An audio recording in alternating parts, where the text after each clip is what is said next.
आइए सीधे मुद्दे पर आते हैं। दुनिया की आबादी, उसका बंटवारा और तेजी से बढ़ती हुई उसकी संख्या, ये एक ऐसी पहेली है जो हम सबको सीधे तौर पर प्रभावित करती है। किसी भी देश की असली दौलत उसके लोग ही होते हैं ना। वही लोग जो संसाधनों का इस्तेमाल करते हैं, नीतियां बनाते हैं। आखिर देश बनता ही लोगों से है। आज के इस विश्लेषण में हम इसी दिलचस्प विषय की गहराई में उतरेंगे और समझेंगे कि वैश्विक मानव आबादी का ये पूरा गणित आखिर काम कैसे करता है। लोग वास्तव में कहाँ रहते हैं और वहीं क्यों रहते हैं। शुरुआत करने के लिए जरा इस चौंका देने वाले आंकड़े पर गौर कीजिए। दुनिया की लगभग 90% आबादी, ध्यान दीजिएगा 90%, पृथ्वी के सिर्फ 10% हिस्से पर रहती है। ये बिल्कुल वैसा ही है जैसे किसी बहुत बड़े कमरे में सब लोग सिर्फ एक ही कोने में जाकर जमा हो जाएं। ये आंकड़ा साफ बताता है कि धरती पर इंसानों का बसाव कितना ज्यादा असमान है। आखिर ऐसी क्या वजह है कि इतनी बड़ी आबादी इतने छोटे से हिस्से में सिमट कर रह गई है? इसके पीछे कई गहरे भौगोलिक, आर्थिक और सामाजिक कारण छिपे हैं और इन्हीं को समझना हमारे आज के इस सफर का मुख्य हिस्सा है। तो इस विश्लेषण को कुछ व्यवस्थित हिस्सों में बांटकर देखते हैं। पहले हम जनसंख्या के वितरण को देखेंगे, फिर घनत्व मापने के तरीके, इसे प्रभावित करने वाले कारण, जनसंख्या बदलने के मुख्य घटक और आखिर में मानव भविष्य की भविष्यवाणी करने वाले जनाकीय संक्रमण सिद्धांत को समझेंगे।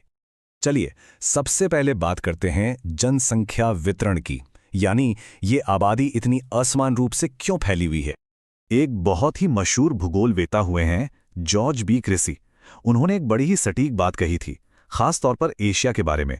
उनका कहना था कि एशिया में ऐसी कई जगहें हैं जहां लोग बहुत कम हैं और कुछ ही जगह ऐसी हैं जहां लोग बहुत ज्यादा हैं।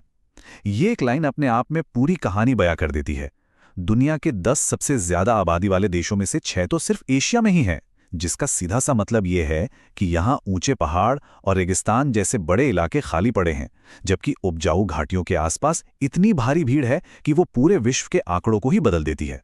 और यहाँ हम बिल्कुल साफ देख सकते हैं कि कैसे पूरी मानव आबादी का 60% हिस्सा, जी हाँ 60%, सिर्फ 10 देशों में केंद्रित है। सोच कर देखिए, चीन, भारत, संयुक्त राज्य America, Indonesia, Brazil, Pakistan, Nigeria, Bangladesh, रूस और मेक्सिको।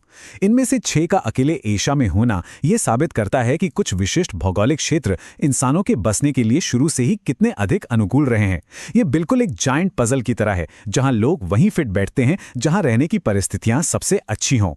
अब आते हैं अपने अगले हिस्से पर। ये घनत्व या डेंसिटी को आखिर गणितीय रूप से मापा कैसे जाता है? डेंसिटी या जनसंख्या घनत्व कोई बहुत मुश्किल कॉन्सेप्ट नहीं है।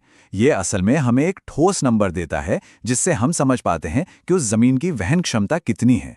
इसे ऐसे समझिए, ये लोगों की संख्या और जमीन के आकार के बीच का एक अनुपात है। इससे ये कैलकुलेशन होती है कि किसी खास इलाके को कितने लोगों का पेट भरना है या उन्हें सपोर्ट करना है। आमतौर पर इसे प्रति वर्ग किलोमीटर रहने वाले व्यक्तियों के रूप में मापा जाता है। इससे बिल्कुल साफ हो जाता है कि वहां के प्राकृतिक संसाधनों पर असल में कितना दबाव है। चलिए इसको एक बहुत ही आसान उदाहरण से समझते हैं। मान लीजिए एक रीजन एक्स है। इसका क्षेत्रफल 100 वर्ग किलोमीटर है और वहां रहने वाले टोटल लोग 1,50,000 हैं। तो इसका कैलकुलेशन बड़ा सीधा सा होगा। टोटल आबादी को टोटल एरिया से डिवाइड कर दीजिए, यानी 1.5 लाख को 100 से भाग दिया। नतीजा क्या आया? 1500 व्यक्ति प्रति वर्ग किलोमीटर। अब ये 1500 का फिगर देखकर तुरंत समझ आ जाता है कि उस छोटे से इलाके पर कितना भारी दबाव है। तो अब सवाल उठता है कि हम वहीं क्यों बसते हैं जहां हम बसते हैं। आइए उन कारणों पर गौर करते हैं जो इस घनत्व को ऊपर या नीचे करते हैं। सबसे पहले आते हैं भौगोलिक कारण। देखिए, जल ही जीवन है, ये तो हम सब बचपन से सुनते आ रहे हैं। यही वजह है कि दुनिया की सबसे घनी आबादी नदी घाटियों के आसपास ही मिलती है। इसके बाद आते हैं समतल मैदान। पहाड़ों पर सड़क बनाना या खेती करना बहुत मुश्किल है, इसलिए मैदानी इलाके हमेशा से इंसानों की पहली पसंद रहे हैं। इसके अलावा भूमध्य सागरीय जैसी सुखद जलवायु और खेती के लिए जरूरी उपजाऊ दोमट मिट्टी, ये सब चीजें इंसानों को प्राकृतिक रूप से अपनी तरफ खींचती हैं। अब थोड़ा आर्थिक पहलू को देखते हैं। जहां पैसा और रोजगार है वहां भीड़ तो जुटेगी ही। ऐसे क्षेत्र जहां खनिज या मिनरल्स मिलते हैं वो भारी संख्या में मजदूरों को आकर्षित करते हैं, जैसे अफ्रीका की कटंगा, जाम्बिया तांबा पेटी। इसके अलावा शहरीकरण और औद्योगिकरण भी बहुत बड़े फैक्टर्स हैं। बड़े शहरों में बेहतर शिक्षा, बढ़िया अस्पताल और फैक्ट्रियां होती हैं, जापान का कोबे, ओसाका प्रदेश इसका एक बेहतरीन उदाहरण है। ये जगहें रोजगार के नए अवसर पैदा करती हैं और लोगों को चुंबक की तरह अपनी ओर खींचती हैं। लेकिन सिर्फ पैसा और जमीन ही सब कुछ नहीं होते। सामाजिक और सांस्कृतिक कारण भी उतने ही जरूरी हैं। हमारा आना जाना अक्सर उन जगहों की तरफ होता है जिनका कोई धार्मिक या सांस्कृतिक महत्व हो। दूसरी तरफ अगर किसी जगह राजनीतिक अशांति हो या हिंसा हो तो लोग वहां से भागने लगते हैं। हर कोई शांति और स्थिरता चाहता है। और हाँ, कई बार तो सरकारें खुद ऐसी नीतियां बनाती हैं कि लोग किसी घनी बस्ती से निकलकर किसी खाली इलाके में जाकर बसें। अब हमने बुनियादी बातें तो सेट कर लीं। आइए अब समझते हैं जनसंख्या परिवर्तन की पूरी मैकेनिज्म को। आखिर ये नंबर्स बदलते कैसे हैं? जनसंख्या में बदलाव मुख्य रूप से 3 स्तंभों पर टिका है।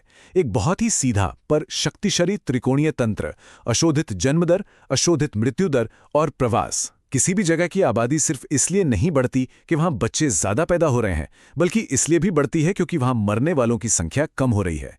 और इन दोनों के साथ लोगों का प्रवास यानी माइग्रेशन पूरी की पूरी जनसंख्या का आकार और स्वरूप बदल कर रख सकता है। यहां एक बहुत ही दिलचस्प फर्क समझना जरूरी है प्राकृतिक वृद्धि और वास्तविक वृद्धि के बीच। प्राकृतिक वृद्धि बड़ा सिंपल सा गणित है, कितने पैदा हुए और कितने गुजरे, बस उनका अंतर। पर वास्तविक वृद्धि में एक और परत जुड़ जाती है। इसमें हम ये भी देखते हैं कि क्या लोग बाहर से उस इलाके में आ रहे हैं, जिसे आप्रवास कहते हैं, या वहां से छोड़कर चले गए हैं, यानी उत्प्रवास। तो वास्तविक वृद्धि का सूत्र हुआ जन्म माइनस मृत्यु प्लस आप्रवास माइनस उत्प्रवास। ये पूरी तस्वीर को साफ कर देता है। जब हम प्रवास या माइग्रेशन की बात करते हैं तो 2 तरह के फोर्स काम करते हैं, पुश फैक्टर्स और पुल फैक्टर्स। पुश फैक्टर्स वो हैं जो लोगों को उनके घर से बाहर धकेलते हैं, जैसे बेरोजगारी, खराब हालात, राजनीतिक उपद्रव या प्राकृतिक आपदाएं। दूसरी तरफ पुल फैक्टर्स वो हैं जो लोगों को अपनी तरफ आकर्षित करते हैं, जैसे अच्छी नौकरियों के अवसर, शांतिपूर्ण माहौल, बेहतर जीवन शैली और एक खुशनुमा मौसम। आखिर हर कोई एक बेहतर और सुरक्षित जीवन की तलाश में ही तो है। तो अब तक हमने अलग अलग कारणों को समझा। अब आगे बढ़ते हैं और उस बड़ी थ्योरी को देखते हैं जो मानव इतिहास के इस पूरे सफर को एक साथ जोड़ती है। जनांकिकीय संक्रमण सिद्धांत या डेमोग्राफिक ट्रांजिशन थ्योरी एक ऐसी बेहतरीन पेशकश है जो हमें बताती है कि कैसे एक समाज समय के साथ विकसित होता है। ये सिद्धांत दिखाता है कि जब कोई समाज गांव में खेती करने वाले और कम पढ़े लिखे ढर्रे से आगे बढ़कर एक शहरी, औद्योगिक और साक्षर समाज बनता है तो उसके जन्म और मृत्यु दर में कितना बड़ा बदलाव आता है।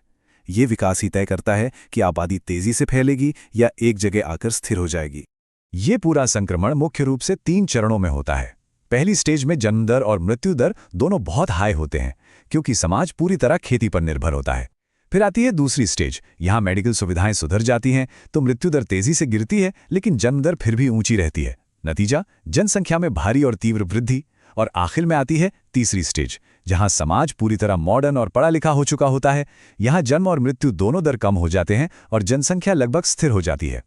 इस संक्रमण को जरा ऐतिहासिक नजरिए से देखकर सोचिए। सिर्फ पिछले 500 सालों में इंसान ने अपनी कुल संख्या में 10 गुना से भी ज्यादा की विशाल वृद्धि का अनुभव किया है।